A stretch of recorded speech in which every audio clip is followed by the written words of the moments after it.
Hello students, today I will discuss with you the worksheet number 13 for class 7 subject mathematics. The date on which the worksheet will be shared to you is 10/11/2020. The topic of the today worksheet is comparing quantities. Quantities को compare करना. Let's read out the worksheet.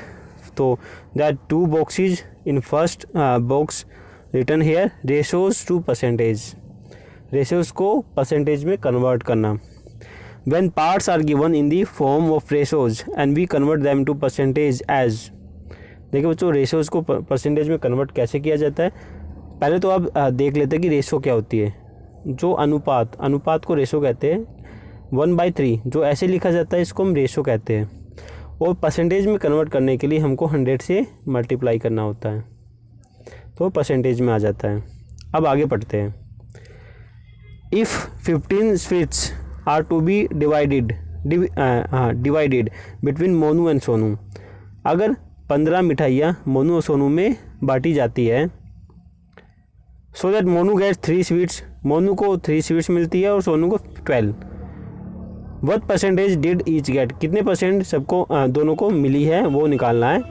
तो percentage निकालने के लिए जैसे मोनू को 3 sweets मिली है तो कितने में से मिली है बच्चों. 15 में से मिली है, 15 में से मिली है.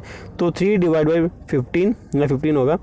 तो ये तो हो गया हमारा रेशो. परसेंटेज में कन्वर्ट करने के लिए 100 से मल्टीप्लाई किया. आंसर कितना आ गया 20%. तो मोनू को 20% स्वीट्स मिली है. इसी तरह सोनू की परसेंटेज निकालने के लिए 12 डिवाइड बाई 15 करेंगे, क्योंकि सोनू को स्वीट्स मिली है 12 15 में से out of 15. 12 divide by 15 into 100 कितना आएगा 80%. तो ये था बेसिकली कैसे रेशोज़ को परसेंटेज में कन्वर्ट किया जाता है. नाउ कम्स टू इंक्रीज और डिक्रीज एज परसेंटेज. अब इंक्रीज और डिक्रीज कैसे होता है परसेंटेज में. देखिए यहाँ पे एक एग्जांपल दिया हुआ है. The number of illiterate persons in a country decrease from 150 lakhs to 100 lakhs in 10 years. तो इलिटरेट पर्सनस की जो नंबर थे वो 10 ईयर पहले 150 लाख थे जो घटकर 100 लाख हो गए. What is the percent of decrease. Decrease कितना हुआ. देखिए डिक्रीज जितना हुआ उसको स्टार्टिंग में जो क्वांटिटी थी उससे डिवाइड करना है, 100 से मल्टीप्लाई करना है. जैसे डिक्रीज कितना हुआ 150 में से 100 गए, कितना हुआ 50. और ओरिजिनल अमाउंट कितना था 150 को 100 से मल्टीप्लाई कितना आ गया 3 1/3 परसेंटेज. ये होगा इंक्रीज और डिक्रीजिंग. अब आगे लिखा हो बाइंग एंड सेलिंग. बाइंग और सेलिंग क्या होता है. देखिए यहाँ पर एग्जांपल फैक्ट्री टू शॉपकीपर है, शॉपकीपर टू कस्टमर है. The buying price by shopkeeper is known as cost price. जो शॉपकीपर का बाइंग प्राइस होता है वो उसका कॉस्ट प्राइस होता है. The price at which shopkeeper sell is known as selling price. और वह प्राइस जिस पर शॉपकीपर सेल करता है वह उसका सेलिंग प्राइस होता है. देखिए यहाँ पर कुछ पॉइंट दिए हुए. If CP less than SP यानी कॉस्ट प्राइस छोटा है SP से, देन क्या होता है प्रॉफिट होता है. अगर दोनों इक्वल है तो no profit no gain. If CP more than SP यानी CP ज़्यादा है सेलिंग प्राइस से तो क्या होता है लॉस होता है. तो कुछ पॉइंट है ये रिमेंबर आपको रखने हैं. तो इन्हीं पॉइंट के बेसिस पर यहाँ कुछ क्वेश्चन है 1 2 3. पहला a flower vase bought for ₹120 में फ्लावर खरीदा गया फ्लावर वेज और उसको बेच देगा 108 में 108 में बेच दिया. तो जो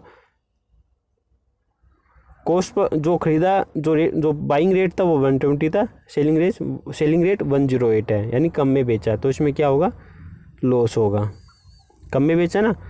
आगे ए टॉय कार सोल्ड ₹540 में बेच दी और ख़रीदी कितनी में 450 में से थी.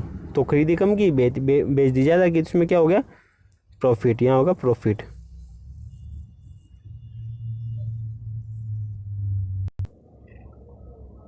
Now point number 3. A cycle boat ₹1000 is sold for ₹1000 यानी सेम प्राइस में खरीदी गई सेम प्राइस में सेल कर दी. तो इसमें क्या होगा नो प्रॉफिट नो लॉस. यहाँ आ जाएगा नो प्रॉफिट नो लॉस.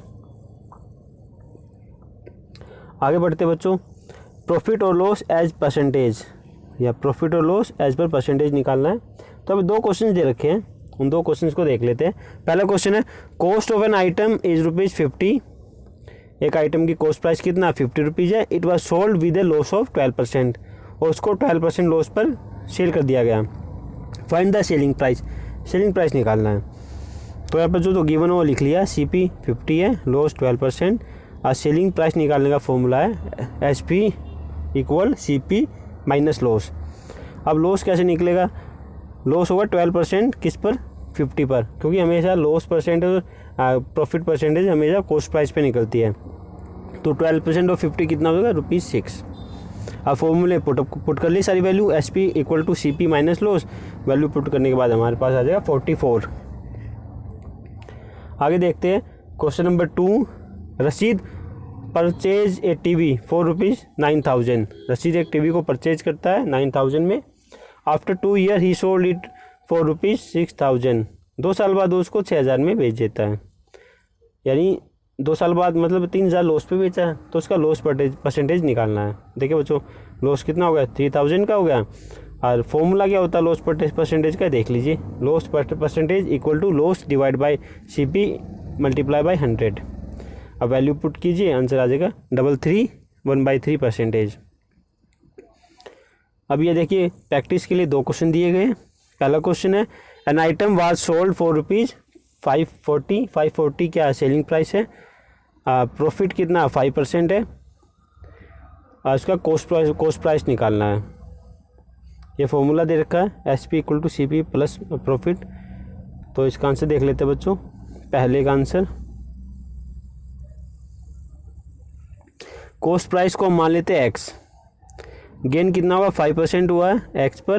तो 5% ऑफ X कितना होता है X/20, क्योंकि परसेंटेज को आप हटाओगे तो 100 से डिवाइड हो जाता है। ऐसे ही सेलिंग प्राइस फॉर्मूला जैसे दे रखा था, selling price = cost price plus profit, यानी 540 = X प्लस X/20। इसको अगर सॉल्व करेंगे तो हमारे पास आ जाएगा 514।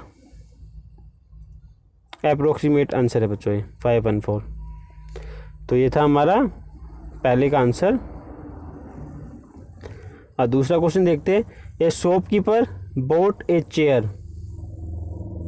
फॉर ₹375। एक चेयर खरीदी 375 की, बेच दी 400 की, 400 की। तो उसको गेन हो गया 25 का। तो गेन परसेंटेज निकालनी है। देखिए बच्चों, ये रहा कितने का गेन हो गया प्रॉफिट 25 का। प्रॉफिट परसेंटेज निकालने का फॉर्मूला ये होता है, profit percentage = profit divide by purchase price × 100। तो प्रॉफिट कितना हो गया 25 का हुआ था, परचेज प्राइस कितने का था 375 का था। इसको सोल्व करोगे हमारे पास आएगा 20/3%। तो ये था क्वेश्चन नंबर 2 का आंसर।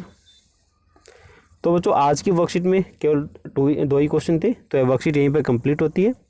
बच्चों अगर कोई क्वेश्चन है तो आप कमेंट कर सकते हो। अगर ये वीडियो आपको अच्छी लगी तो इसको लाइक कीजिएगा, शेयर कीजिएगा, सब्सक्राइब कीजिएगा। Thank you.